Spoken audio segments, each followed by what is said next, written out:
മാവേലിക്കര ഉമ്പർനാട് സിദ്ധാശ്രമം ശതാബ്ദി നിറവിലേക്ക്. കേരളത്തിൽ സിദ്ധസാധനാ സമ്പ്രദായത്തിന്റെ ഏറ്റവും പ്രാചീനമായ ആശ്രമ വ്യവസ്ഥയാണ് ഉമ്പർനാട് സിദ്ധാശ്രമത്തിനുള്ളത്. ശതാബ്ദി ആഘോഷങ്ങൾ ഏപ്രിൽ 2 മുതൽ 10 വരെയാണ് നടക്കുന്നത്. മാവേലിക്കര ഉമ്പർനാട് സിദ്ധാശ്രമം ശതാബ്ദി നിറവിലേക്ക് എത്തുകയാണ്. സംസ്ഥാനത്ത് സിദ്ധസാധനാ സമ്പ്രദായത്തിൽ ഏറ്റവും പ്രാചീനമായ ആശ്രമ വ്യവസ്ഥയാണ് ഉമ്പർനാട് സിദ്ധാശ്രമത്തിനുള്ളതെന്ന് ഭാരവാഹികൾ പറഞ്ഞു. ദേശീയമായി തന്നെ വളരെ പ്രാധാന്യമുള്ള ഒരാശ്രമമാണത്.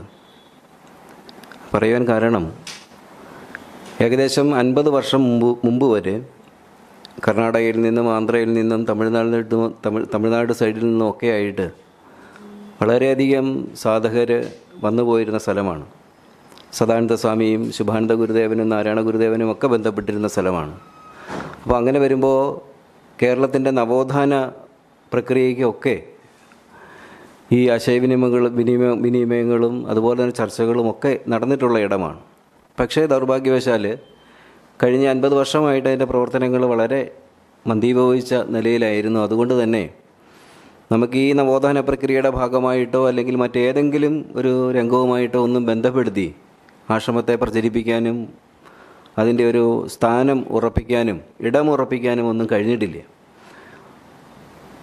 അതുകൊണ്ട് തന്നെ ഇത്തവണ ഇതിപ്പോൾ 118 വർഷമായി ആശ്രമത്തിന്. അതുകൊണ്ട് ശതാബ്ദി ആഘോഷിക്കുമ്പോൾ വളരെ വിപുലമായ രീതിയിൽ തന്നെ ശതാബ്ദി ആഘോഷിക്കുകയാണ്. അതുകൊണ്ട് തന്നെ അത് സംബന്ധിച്ചൊരു സെമിനാർ പൂർണ്ണമായിട്ട് നടത്തുന്നുണ്ട്. ഇതിൻ്റെ സാധന അതുപോലെ തന്നെ സിദ്ധാന്തപരമായിട്ടുള്ള ഒരു സെമിനാർ നടത്തുന്നുണ്ട്. എല്ലാം അക്കാഡമിഷ്യൻസാണ് നടത്തുക. അതിന് പങ്കെടുക്കുന്നവർക്കൊക്കെ സർട്ടിഫിക്കറ്റുകളൊക്കെ വിതരണം ചെയ്യുന്നുണ്ട്. അതുപോലെ തന്നെ കേരളത്തിലെ പ്രധാനപ്പെട്ട എല്ലാ ആശ്രമങ്ങളിലെയും പ്രധാനപ്പെട്ട മഠാധിപതികൾ വാഴൂർ തീർത്ഥപാദാശ്രമത്തിലെ പ്രജ്ഞാനാനന്ദ സ്വാമിജിയും അതുപോലെ തന്നെ ചിദാനന്ദപുരി സ്വാമിജിയും സമ്പോധ ഫൗണ്ടേഷൻ്റെ സ്വാമിജിയും ശ്രീരാമകൃഷ്ണ മിഷനിലെ സന്യാസിമാരും എല്ലാവരും പങ്കെടുക്കുന്നുണ്ട്. ശിവഗിരിയിൽ നിന്നുള്ളവരും എല്ലാവരും പങ്കെടുക്കുന്നുണ്ട്. എല്ലാവർക്കും ചേർത്ത് പൂർണ്ണമായും അവർക്ക് ജീവിക്കാൻ പര്യാപ്തമാകുന്ന രീതിയിൽ, അതൊരു സന്യാസ സമ്പ്രദായത്തിനകത്തുള്ളൊരു വ്യവസ്ഥയാണ്, ജീവിക്കാൻ പര്യാപ്തമാകുന്ന രീതിയിൽ സമ്മാനങ്ങളും ദക്ഷിണയും ഒക്കെ സമർപ്പിക്കുന്ന ചടങ്ങാണ് യതിപൂജ എന്ന് പറയും. അത് 3-ാം തീയതി ആണ് നടത്തുക. 2-ാം തീയതി മുതൽ 10-ാം തീയതി വരെയാണ് ഈ ഫംഗ്ഷനുകളെല്ലാം വ്യവസ്ഥ ചെയ്തിട്ടുള്ളത്.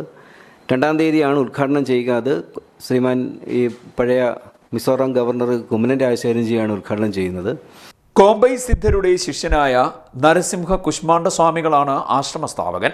സ്വാമിയുടെ സമാധിയുടെ 100 വർഷമാണ് ആചരിക്കുന്നത്. ശതാബ്ദി ആഘോഷങ്ങൾ 2-ാം തീയതി മുതൽ 10-ാം തീയതി വരെ നടക്കും.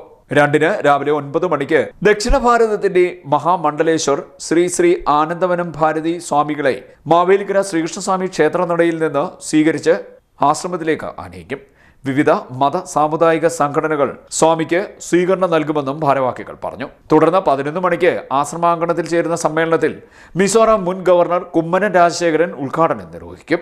3-ന് രാവിലെ 10 മണിക്ക് ശേഷം മാർഗദർശക മണ്ഡലം സംസ്ഥാന അധ്യക്ഷൻ സ്വാമി ചിദാനന്ദപുരി, ജനറൽ സെക്രട്ടറിയും ഉമ്പർനാട് ആശ്രമ മഠാധിപതിയുമായ സ്വാമി സത്സ്വരൂപാനന്ദ സരസ്വതി, കൊട്ടാരക്കര അവധൂതാശ്രമം മഠാധിപതി സ്വാമി ചിദാനന്ദ ഭാരതി, വാഴൂർ തീർത്ഥപാദാശ്രമം മഠാധിപതി സ്വാമി പ്രജ്ഞാനന്ദ തീർത്ഥപാദർ, ചെറുകോൽ ശുഭാനന്ദാശ്രമം സെക്രട്ടറി സ്വാമി ഗീതാനന്ദ എന്നിവരുടെ നേതൃത്വത്തിൽ സന്യാസി സംഗമവും യതിപൂജയും നടക്കും.